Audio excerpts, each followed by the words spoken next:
La polémica por la carga de datos, básicamente con la cantidad de víctimas fatales en la provincia de Buenos Aires. Estamos hablando de coronavirus.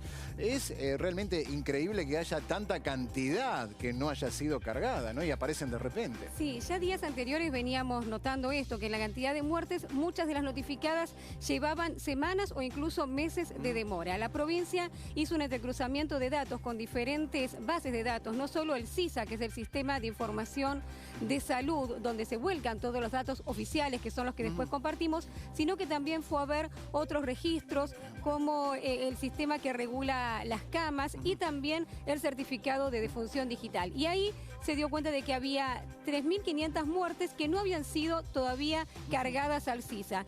La provincia anunció esta diferencia y esto se va a ir cargando de a poco. Claro, acá vemos que justamente que no es la solo diferencia... la provincia de Buenos Aires. Sí, la diferencia no es tan grande en el resto de los lugares. En la provincia no sí. es tan grande en cantidad de casos, porque tengamos en cuenta que la provincia de Buenos Aires es la que tuvo mayor cantidad de casos, pero sí en proporción, en porcentaje. Por eso te lo quiero mostrar. Mirá la provincia de Buenos Aires. Hay 12.668 muertes cargadas en el SISA, 9.300, y fíjate la diferencia en porcentaje, es un menos 35,8%. La ciudad de Buenos Aires también tiene una diferencia entre la carga y las muertes reales. La diferencia es mucho menor, es de menos 3,5%, porque son solo 114 muertes. Pero fíjate otras provincias. Río Negro, la diferencia es de menos 52,4%, o sea, en porcentaje es mucho más grande que la provincia de Buenos Aires. Lo mismo en Chubut, lo mismo en La Rioja, que llega al 69,9%, y mirá San Luis. Menos 375%, porque hay 19 muertes y solo 4 cargadas en el SISA. Fíjate que esa diferencia en porcentajes es mayor todavía en otras regiones. Lógicamente, en cantidad de casos, al ser tantos los casos en la provincia de Buenos Aires, se siente mucho más. Y se nota mucho más ruido. Exactamente. ¿Y qué dijeron las autoridades en la provincia de Buenos Aires? Bueno, Carlos Bianco, el jefe de gabinete de la provincia de Buenos Aires, habló sobre este tema. Se refirió a estas acusaciones de ocultamiento de datos y también explicó por qué ocurrió esto. Quienes lo plantean en esos términos de que la provincia de Buenos Aires estuvo intentando ocultar muertos, me parece una actitud miserable y oportunista. Realmente lo digo.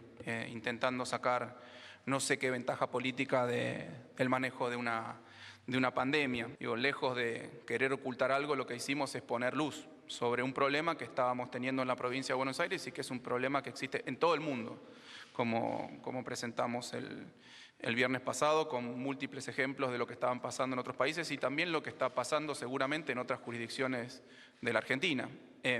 Porque lo que nosotros pudimos hacer a través de la complementación de los datos que los efectores de salud pública y privada cargan en el sistema, en el SISA, en donde también habíamos estado trabajando puntualmente con los efectores para que avancen con la carga, para que no haya demoras con las cargas, es para despejar cualquier duda, cualquier sospecha sobre la cuestión, trabajar sobre dos bases que probablemente solo la provincia de Buenos Aires la tenga. El sistema de gestión de camas, en donde también se cargan los datos de los fallecidos y las causas de los fallecimientos, y el certificado de defunción digital. Bueno, ahí se refería Bianco al comienzo de sus palabras a la actitud de la oposición, ¿no? Que fue duro contra el gobierno bonaerense y quiere pedir explicaciones de manera formal. Sí, lógicamente si querés ocultar muertos después no vas a mostrar y decir tenemos 3.500 que aparecieron. No, si los querías ocultar...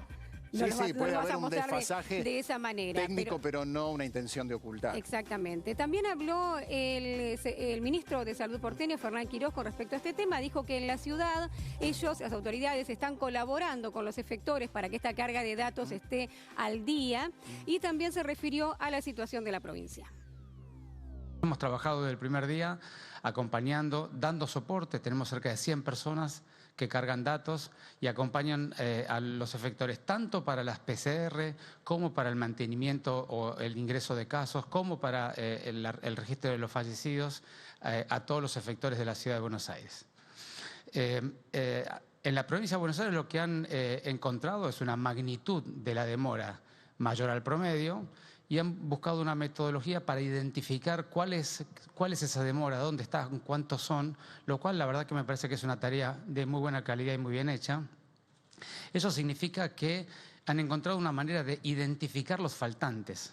Pero eso no es necesariamente un cambio de metodología. Luego, una vez identificados los faltantes, hay que sentarse nuevamente con el CISA y cargar en el Sistema Nacional de Vigilancia Epidemiológica. Así que la metodología de reporte en la Argentina no ha cambiado. Lo que ha hecho la provincia es encontrar una forma de identificar sus demoras y corregirlas. Bueno, ahí quedó claro. Fíjate que desde la ciudad de Buenos Aires también van en la misma sintonía de lo que explicaba Bianco hace un ratito, el jefe de gabinete en la provincia de Buenos Aires.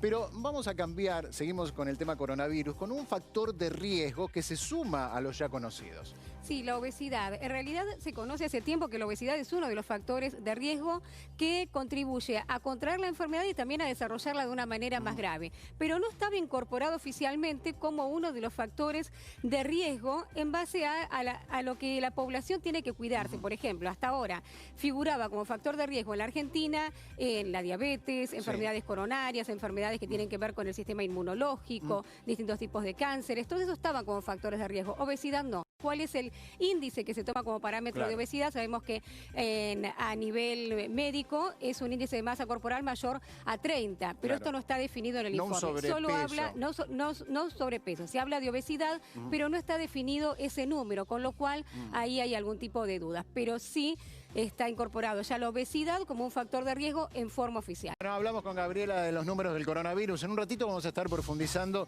en la cuestión de la carga de datos, la diferencia con un experto. Pero vamos a los números de ayer.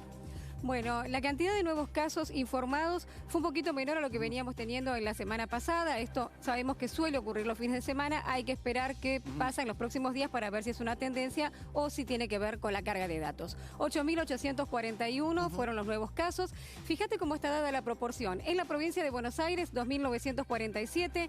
En la ciudad de Buenos Aires, 628. Y Córdoba tiene 1.577 nuevos casos. La provincia que mayor cantidad de casos registró después de Buenos Aires, y también Santa Fe con muchos casos, cerca de 1.000. Por primera vez, la zona del AMBA tiene el 40% de los casos y el 60% restante está distribuido en el interior del país. Se va federalizando, se va federalizando. La expansión del virus. Sí.